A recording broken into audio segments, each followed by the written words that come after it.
Կան հարմարություններ, որոնք օգնում են ձեզ ձեր ամենօրյա գործունեության մեջ։ Իր ուրախությունից ես գտել եմ այդ հարցի պատասխանը և ստեղծել եմ, այսպես ասած, իմ խելամիտ հարմարությունները, մասնավորապես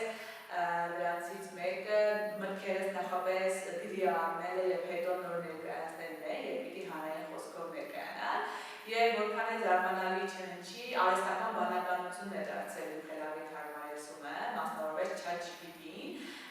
և իր հետ հաղորդակցման միջոցով կարողանում եմ ինձ դժվարամատչելի նյութերը, տեղեկատվությունը դարձնել պարզ և մատչելի։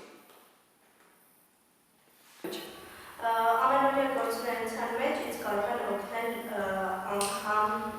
աթոռը, օրինակ, երբ որ բարձ է դրված տեղում կա ինչ-որ իր, որ ես ուզում եմ վերցնել, կարող եմ իր միջոցով, այսինքն աթոռի վրա կանգնել և վերցնել, ու դա լինի ինձ համար հարմարություն։ Ես ինքս լինելով հենաշարժողական խնդիր ունեցող անձ, ինձ համար հարմար լուծումը հենակն է դարձել, որ դրանով ավելի ես ազատ եմ ու կախում չունեմ ոչ մեկից։